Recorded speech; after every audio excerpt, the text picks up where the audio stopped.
Bien, para empezar a hablar sobre el manual sobre delitos contra la administración pública, primero nosotros vamos a ver el concepto de corrupción. Existen muchos problemas relacionados con la corrupción, como el fraude y el abuso de poder, entre otros, que son tratados de forma indistinta. Existen diferencias importantes entre la corrupción reconocida por el ordenamiento jurídico, los actos de corrupción calificados por la población y los actos de corrupción que afectan intereses públicos y que no están reconocidos por el ordenamiento jurídico. Existen diferencias entre las distintas sociedades en la utilización de la palabra corrupción.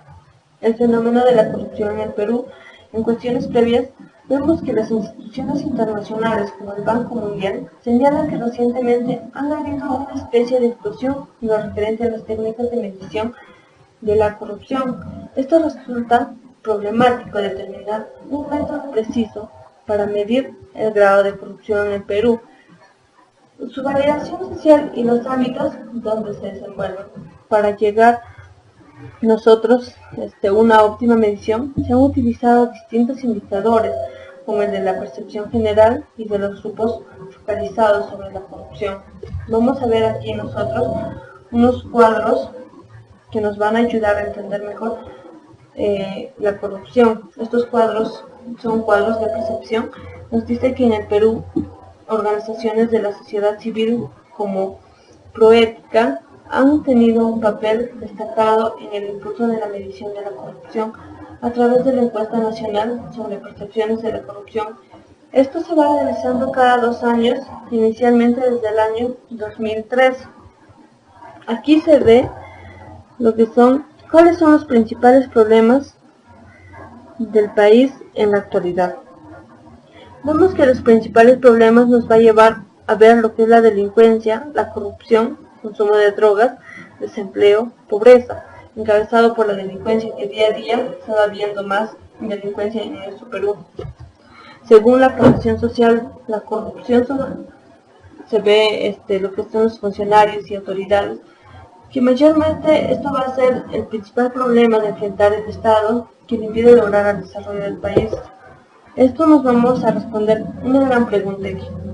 ¿Cuál le parece el principal problema que enfrenta el Estado y qué le impide lograr el desarrollo del país? Nosotros sabemos que la corrupción de funcionarios y autoridades va encabezando esta tabla de encuesta que nosotros hemos desarrollado. La falta de eficiencia de los funcionarios y autoridades, la falta de interés en los ciudadanos, falta de recursos económicos, problemas de coordinación entre las instituciones. Esto se va a ver en los que son los alcaldes, presidentes, los de los altos mandos, ¿no?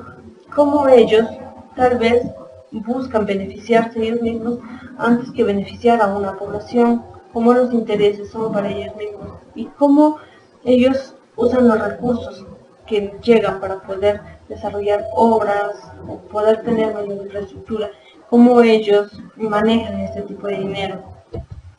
Bien, finalmente nosotros vamos a llegar a ver lo que son los resultados de la encuesta de las instituciones más corruptas para la población.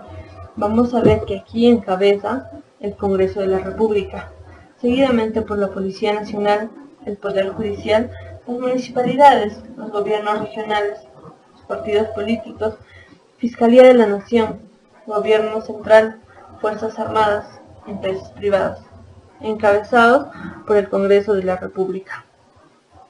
Cabe señalar también que las estadísticas y los resultados obtenidos por las organizaciones de la sociedad civil mencionadas coinciden y se complementan con aquellos vertidos por las mediciones realizadas por las instituciones internacionales. Bien, no obstante, vamos a pasar a ver cómo cree que ha evolucionado el nivel de corrupción en este país en los últimos 3 años. El Perú había disminuido un 9% en lo que es la corrupción. Sin embargo, al pasar el siguiente año vamos a ver que ya pasa a un 12%, entonces está aumentando la corrupción. En la actualidad, vamos a ver que la corrupción es del 79% en nuestro país. nosotros vamos a ver que en este cuadro Perú está en el segundo lugar de los países más corruptos que existen, encabezados por Venezuela. El Perú es uno de los países con mayor desaprobación en referencia a la percepción de la efectividad del gobierno para luchar contra el fenómeno de la corrupción. Bien, vamos a ver aquí lo que son, cómo valora las acciones del gobierno en su lucha contra la corrupción. El Perú, vamos a ver que ineficazmente está en un 85% y eficazmente en un 8%. Esto nos quiere decir que nuestros funcionarios, nuestros políticos, gracias a su descuido, gracias a que no puedan dar lo que prometieron a los ciudadanos, nos va a llevar a que su trabajo nos vuelva en un 85% de los países que son corruptos ineficazmente. En el Perú, una importante medición de las investigaciones de los casos de corrupción se realiza en el Poder Ejecutivo a través de la Procuraduría Pública especializada en delitos de la corrupción. Vamos a ver aquí que mediante el trabajo de esta instancia se ha logrado sistematizar una siguiente información que les voy a dar, que es el registro de deudores de reparaciones civiles por delitos de corrupción en agravio del Estado, registro de prófugos por delitos de corrupción, funcionarios procesados y sentenciados en contra de la administración pública, número de casos en giro de la Procuraduría, identificación de los delitos de mayor incidencia. A mediados del año 2013, el Ministerio de Justicia y Derechos Humanos publicó el primer informe de gestión de la Procuraduría Anticorrupción. En perspectiva crítica, vemos las reparaciones civiles, investigación, sistema de información, que incluye datos importantes logrados por la institución, como la distribución de las instituciones más afectadas por problemas de corrupción. Tipo de instituciones afectadas por actos de corrupción. Vamos a ver que esto va a afectar a lo que son los ministerios, las municipalidades estatales, Policía Nacional del Perú, instituciones educativas, Poder Judicial, instituciones militares, municipalidades provinciales, municipalidades metropolitanas de Lima, Centro de Salud Público, Congreso de la República, gobiernos regionales, INPE, SUNAT y otros, pero esta encabeza ministerios que van a ser los más afectados por los actos de corrupción. Bien, vamos a ver lo que son también actores de la corrupción. Los actores de la corrupción llegan aquí a verse los órganos de decisión política y ejecutiva, los magistrados y fiscales, los litigantes, el personal auxiliar del Poder Judicial y el Ministerio Público, los abogados, las mesas de partes, las policías nacionales del Perú. Esto se va a ver en lo que son las coimas, se va a ver en que tal vez un abogado te pueda cobrar por trabajos que no hace, o tal vez por votos que puedan comprar ellos cuando nosotros sufragamos y escogemos a nuestro partido principal que nosotros queremos apoyar. Entonces, mayormente estos actos de corrupción se van a ver en este tipo de actores principales, la cual esto se regiría por el artículo 398, que es cohecho activo específico, el que bajo cualquier modalidad ofrece o promete donativo, ventaja o beneficio a un magistrado fiscal, perito, árbitro, miembro de tribunal administrativo o análogo, con el objeto de influir en la decisión de un asunto sometido a su conocimiento o competencia, será reprimido con pena privativa de libertad no menor de 5 ni mayor de 8 años e inhabilitación accesoria conforme a los incisos 2, 3, 4 del artículo 36 del Código Penal. Ahora, en este aspecto también vamos a ver los tipos de pena. Vamos a ver, la pena consiste en la privación o restricción de bienes jurídicos, impuesta conforme a la ley por los órganos jurisdiccionales competentes al culpable de una infracción penal. En su clasificación vamos a tener lo que es la legislación penal vigente, La doctrina e incluso la normativa internacional muestran que las penas son posibles de clasificar conforme a distintos criterios. Dentro de estos diversos puntos de vista, conviene subrayar las siguientes clasificaciones que serían más importantes. Vamos a tener tres. En el caso A, por su naturaleza o por razón derecho del afectado. En este caso, las penas pueden ser penas privativas de libertad, no privativas de libertad, o de restricción de otros derechos, y las pecuniarias. Pero en el caso B, vamos a ver por su autonomía. Las penas pueden ser principales o accesorias en este caso, y van a tener dos, ¿no? Lo que son las penas principales y las penas accesorias. En el caso de la tercera parte, que vendría a ser la C, es por su imposición. Las penas pueden ser únicas, conjuntas y alternativas. En este caso, las penas únicas serán aquellas que consisten en una única pena de determinada naturaleza. Bueno, a continuación analizaremos las penas con que se sancionan los delitos de corrupción. Pena privativa de libertad. En este caso vamos a ver lo que es el 3.2. La pena privativa de libertad es definida como la reclusión de condenado a un establecimiento penal en el que se permanece privado, en mayor o menor medida, de su libertad y sometido a un específico régimen de vida. Esto vamos a hallar lo que es en el artículo 29 del Código Penal, que constituye dos clases de penas privativas de libertad. En ello vamos a tener la pena privativa de libertad temporal, que va a ser de 2 días a 35 años. Y en el caso 2 va a ser la pena privativa de libertad de cadena perpetua, indeterminada, con una revisión periódica desde el cumplimiento de los 35 años de pena privativa de libertad. Ello acuerda el artículo 4 del Decreto Legislativo 921. Ningún delito de corrupción está sancionado con cadena perpetua. Por el contrario, la mayoría de estos delitos tiene como consecuencia la pena privativa de libertad temporal, excepto el delito de nombramiento, aceptación ilegal, que es sancionado solo con pena de multa. Ahora, ¿qué entendemos nosotros por pena de multa? La pena de multa es una pena patrimonial que consiste en el pago de una cantidad de dinero. Esto va a regirse en el Código Penal, que está regulado, ¿no?, la pena de multa en el artículo 41 y el artículo 44. Vamos a ver también lo que es en caso de la pena de inhabilitación.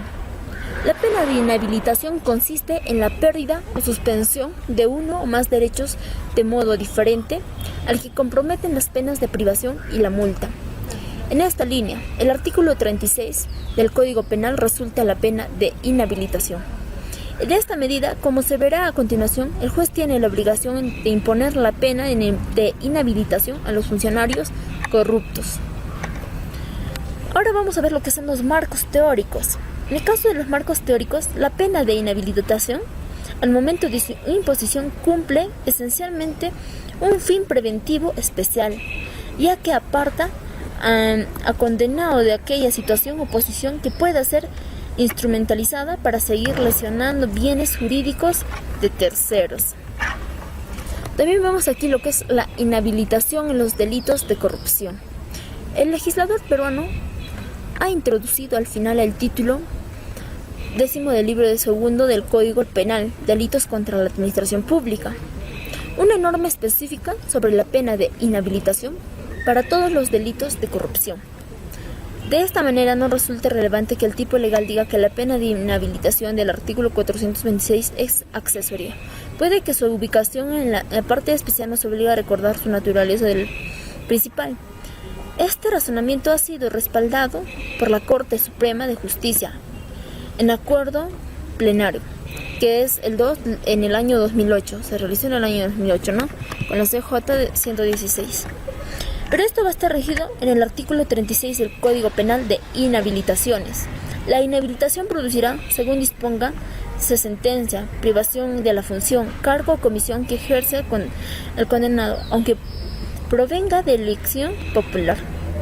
En el caso 2 también vamos a ver la capacidad para obtener mandato, cargo, empleo, comisión de carácter público. Estos van a tener que estar regidos por esta ley, lo cual va a estar dicha. La norma penal contiene 2 formas de inhabilitación. Vamos a ver 2 casos. La inhabilitación del inciso 1 tiene como consecuencia la pérdida de la función o cargo o comisión del sujeto haya adquirido con anterioridad a la sentencia, Aunque fuera con posterioridad del delito, esto se fundamenta en lo ya expuesto sobre el fin de la inhabilitación, pues esta busca evitar la lesión del deber jurídico, ¿no?, a través de los cargos de función.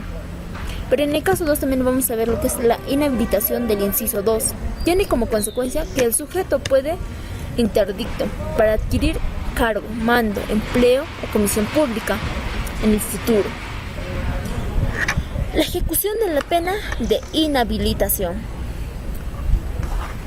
Hemos visto que la pena de inhabilitación en los delitos de corrupción es de naturaleza conjunta.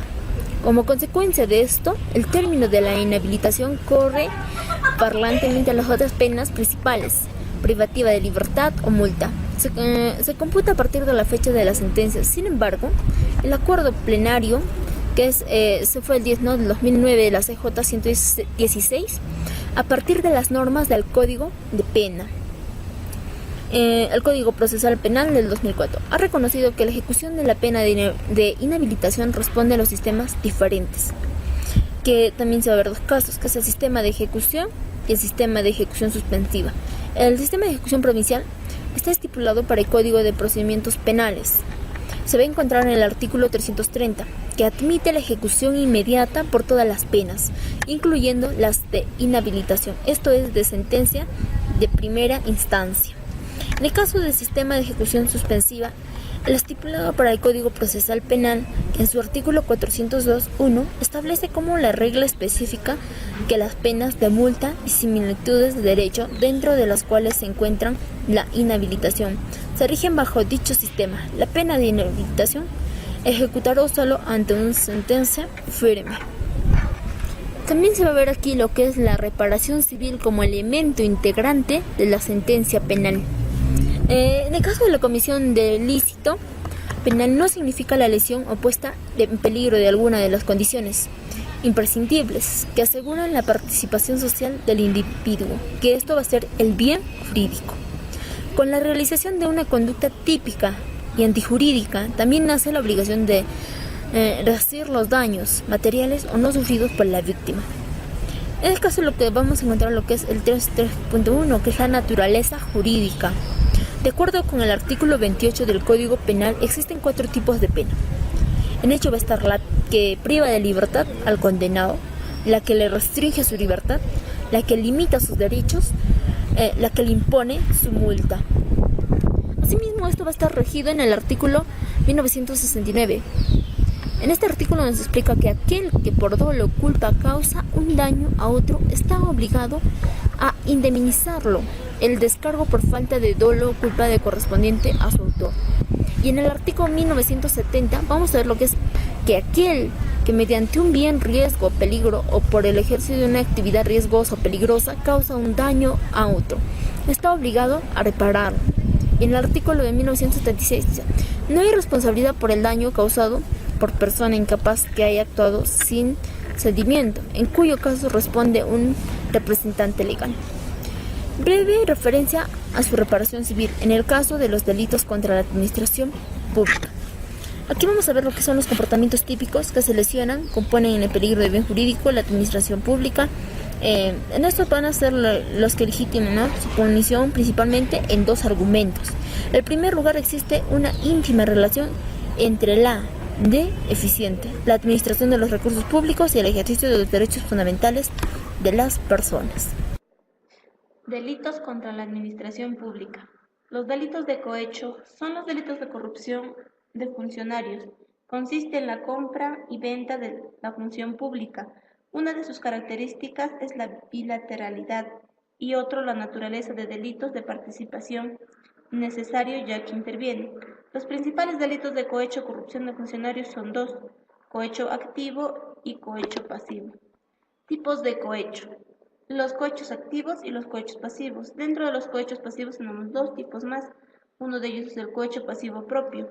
Según el artículo 393 del Código Penal, sanciona al funcionario que recibe algún donativo y falta a sus deberes. El cohecho pasivo impropio. Según el artículo 394 del Código Penal, sanciona tanto al funcionario que da y también al que recibe y acepta todo tipo de donativo. El bien jurídico específico. Es la honradez o integridad de la condición del funcionario público. Es también la gratitud o no venalidad de la función pública. La mano de obra de funcionarios públicos como objetivo del delito de peculado. Funcionario público requiere servicio X para satisfacer un interés privado. El servicio X tiene el valor de un precio Y. El funcionario público gasta el precio Y para contratar el servicio X. El delito del peculado. Este tipo de delito se encuentra tipificado en el artículo 387 del Código Penal. Cuando el valor de lo apropiado o utilizado sobrepasa 10 unidades impositivas tributarias, será reprimido con pena privativa de libertad no menor de 8 ni mayor de 12, según el artículo 387 del Código Penal, como íbamos mencionándolo arriba. Elementos problemáticos. Uno de ellos es el delito, tráfico de influencias simuladas en la modalidad de recibir o dar o hacer dar. La semejanza, que es la presencia de engaño, el error, la disposición patrimonial y perjuicio patrimonial. Diferencia. El bien jurídico protegido es la institucionalidad de la función pública. Puede aplicarse en negocios con causa ilícita. ¿Cómo se resuelve el concurso? Se aplica solamente el delito de tráfico de influencias.